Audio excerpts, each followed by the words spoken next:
Thank you very much. Mr. Prime Minister, thank you for focusing the Security Council on this critically important issue. And Mr. Secretary General, thank you for the moral clarity that you've shown in dealing with Russia's war against Ukraine. We're grateful to have been able to welcome President Zelensky to this council table, and we thank him. We thank him for reminding us yesterday, today, and every day what's at stake in this conflict, not just for Ukraine, not just for Ukrainians, but for all of us. Fellow council members, 2 weeks ago, I was in Yehidny, a small Ukrainian town about 2 hours north of Kyiv. Russian forces seized the village in the first days of the invasion. They went door to door, rounding up residents at gunpoint, marching them to the local elementary school, where Russian soldiers had set up a command post. Then, soldiers forced more than 300 civilians, mostly women, children, and elderly people, into a basement not fit for human habitation. Just a few small rooms, no windows, no circulation, no running water. The soldiers held residents there for 28 straight days, using them as human shields, before fleeing when Ukrainian defenders arrived to liberate the town. In Yehidny, 2 residents took me into the basement where they and others had been imprisoned. My guides said that they were packed together so tightly that they could barely breathe. There was no room to sit, let alone lie down. When they cried out to their captors that people were sick and needed medical care, a Russian soldier yelled back, "Let them die." My guide pointed to 2 handwritten lists of names on the basement wall. One was for the villagers that Russian forces had executed. The other for the people who died in the basement. The oldest victim was 93 years old. The youngest, 6 weeks old. The Russians only allowed the removal of bodies once a day. So children, parents, husbands, and wives were forced to spend hours next to the corpses of their loved ones. I begin here because from the comfortable distance of this chamber, it's really easy to lose sight of what it's like for Ukrainian victims of Russian aggression. This is what happened in just one building, in one community in Ukraine. There are so many others like it. In the last week alone, Russia has bombed apartment buildings in Kryvyi Rih. It's burned down humanitarian aid depots in Lviv. It's demolished grain silos in Odessa. It shelled 8 communities in Sumy in a single day.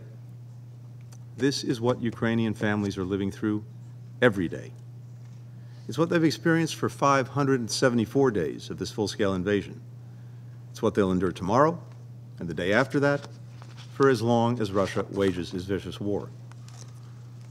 A war that President Putin openly declared from the outset is aimed at erasing Ukraine from the map as a sovereign country and restoring Russia's lost empire. In this war, there is an aggressor and there is a victim. One side is attacking the core principles of the UN Charter. The other fights to defend them. For over a year and a half, Russia has shredded the major tenets of the United Nations Charter, the Universal Declaration of Human Rights, international humanitarian law, and flouted one Security Council resolution after another. Let's review. First, Russia's invasion itself violates the central pillar of the UN Charter, respect for the sovereignty and territorial integrity of all nations. Second, Russia is committing war crimes and crimes against humanity in Ukraine on an almost daily basis. Third, Russia continues to engage in reckless nuclear saber-rattling, announcing that it's stationing nuclear weapons in Belarus and continuing to use Europe's biggest nuclear power plant and its employees as a shield for its aggression, risking catastrophic consequences. Fourth, Russia is weaponizing hunger. Thanks to the Black Sea Grain Initiative, brokered by the Secretary General and Turkey, approximately 33 million metric tons of grain reached global markets driving down food prices around the world. Nearly 2/3 of the wheat exported through that deal went to developing countries.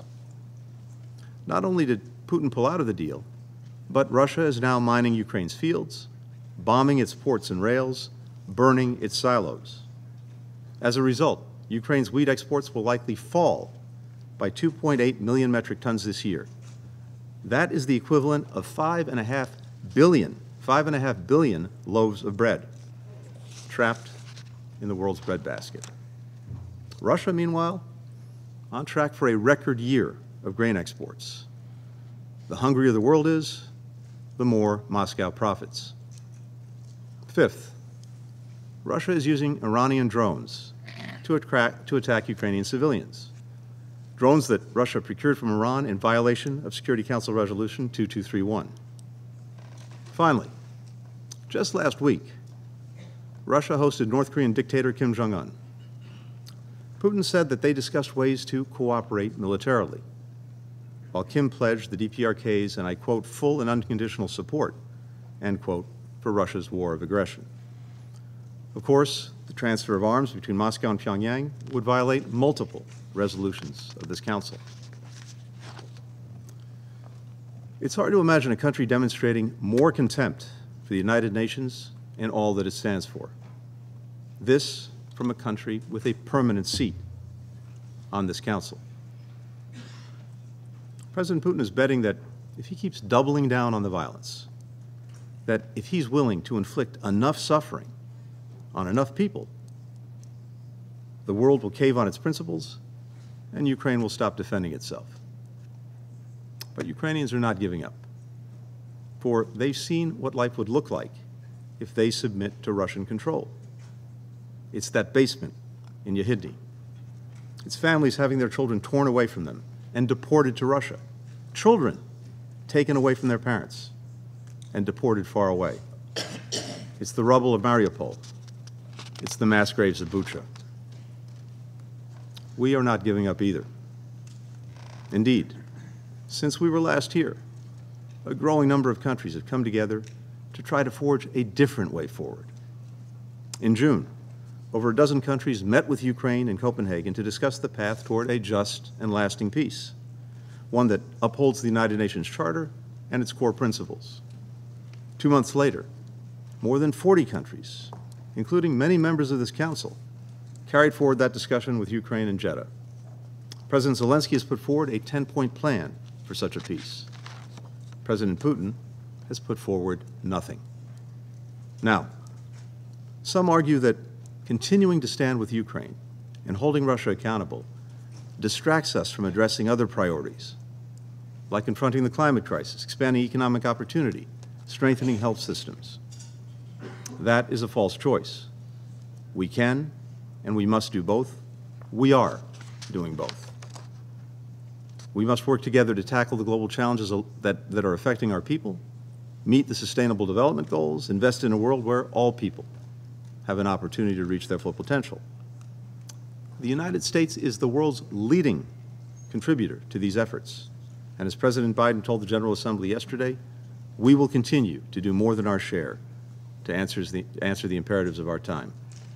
At the same time, as President Biden has made clear, we must continue to shore up the pillars of peaceful relations among nations, without which we will be unable to achieve any of our goals. That's why we must send a clear message, not only to Russia, but to all would-be aggressors, that we will stand up, not stand by, when the rules that we all agreed to are being challenged. Not only to prevent conflict, instability, and suffering, but to lay the foundation for all that we can do to improve people's lives in times of peace. I opened by sharing the horrors that I saw in Yehidny. Let me close by telling you what else I saw that day in Ukraine. I saw volunteers rebuilding homes that had been razed by Russian bombs, farmers harvesting fields, people reopening businesses, citizens clearing mines and unexploded ordnance, children returning to schools. In short, I saw a nation rebuilding and reclaiming its future. That is the right of all members of our United Nations. That's what we defend when we stand up for the international order. The right of people not only to survive, but to thrive, to write their own future.